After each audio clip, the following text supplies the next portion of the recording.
In a world filled with uncertainty and fear, where do we turn for true and lasting peace? The noise of daily life can be overwhelming, the challenge is daunting, but there is a sanctuary, a fortress of solace available to all who seek it. Today, let us journey together into one of the most powerful promises of protection and peace found in the Scriptures, Psalm 91. Let's uncover the profound assurance it offers and find our refuge in the shadow of the Almighty. Verse 1. He who dwells in the shelter of the Most High will abide in the shadow of the Almighty. Imagine finding a secret place, a haven known only to you and the one who loves you most. This is what it means to dwell in the shelter of the Most High. It's not just a fleeting visit. It's a conscious choice to live our lives under His care, to make His presence our home. When we choose to stay close to God, we are covered by His shadow, a place of cool relief, comfort, and constant protection from the scorching heat of life's trials. It's an intimate closeness, a divine covering that shields and reassures us. Verse 2. I will say to the Lord, my refuge and my fortress, my God, in whom I trust. This is more than just a thought. It's a declaration of faith. It's speaking our trust into existence. To call the Lord our refuge is to see Him as our safe place when the storms of life rage. To call Him our fortress is to recognize His impenetrable strength guarding us against any attack.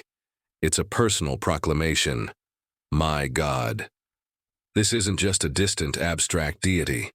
This is the God we choose to place our complete and total trust in, knowing He is both willing and able to protect us.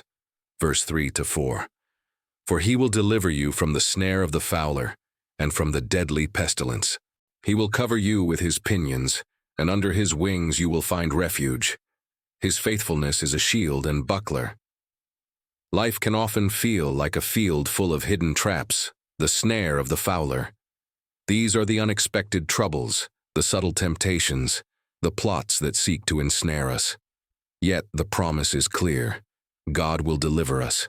He also protects us from the deadly pestilence, the widespread crises and unseen dangers that cause fear to grip the hearts of many. Think of a mother bird gathering her chicks under her wings. That is the image of God's protection, tender, fierce, and absolute.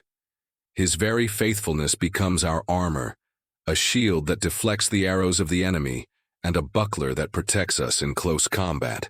Verse 5-6. You will not fear the terror of the night, nor the arrow that flies by day, nor the pestilence that stalks in darkness, nor the destruction that wastes at noonday. Fear often finds its greatest power in the unknown, in the darkness of night. But with God as our protector, we need not be afraid. This promise covers every moment of our existence.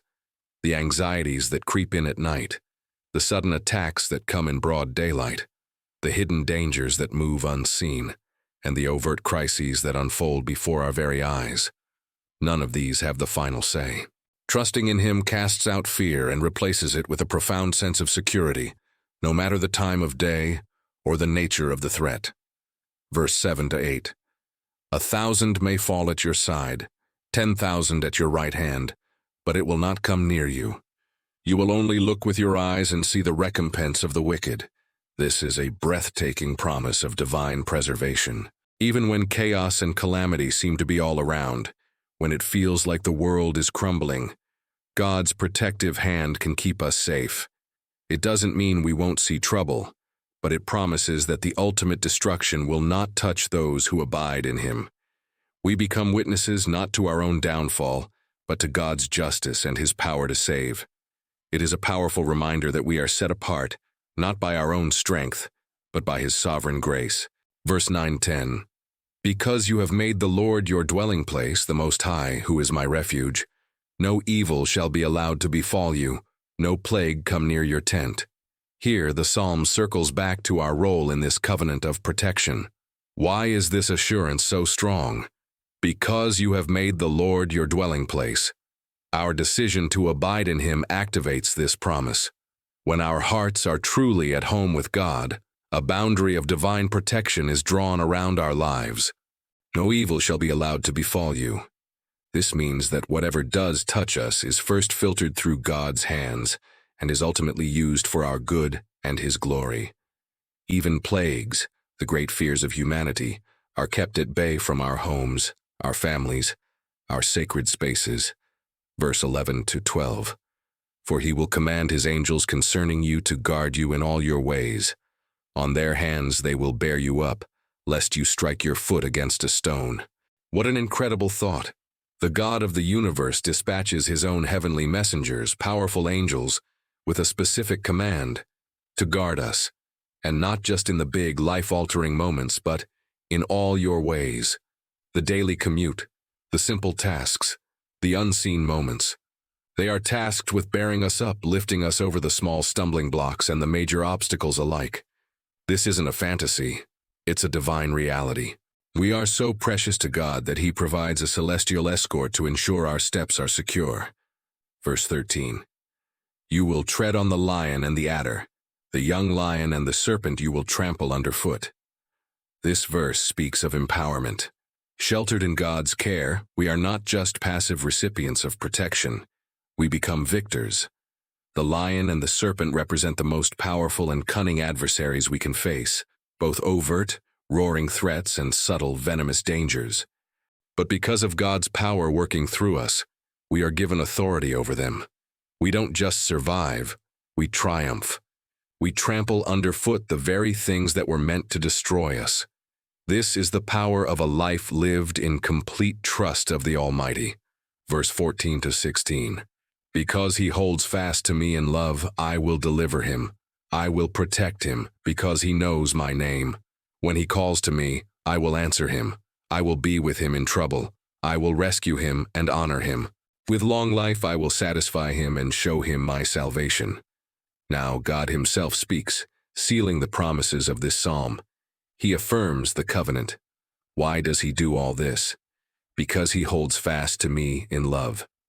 Our part is to cling to Him, to love Him. And because of that love, He promises deliverance and protection.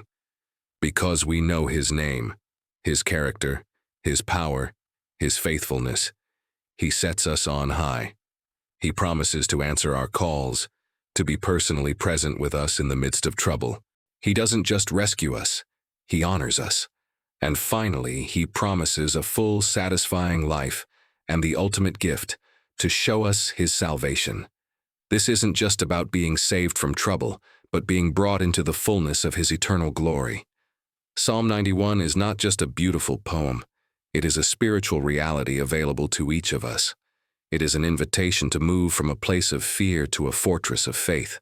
By making the Lord our dwelling, by trusting in His name, and by holding fast to Him in love, we find a peace that surpasses all understanding, and a protection that never fails. God protects those who trust in Him. Thank you for joining us on this journey through Psalm 91. If this message of faith has touched your heart, please like this video and subscribe for more content that brings the hope and peace of God's Word into your life. May you find your refuge in Him today and always.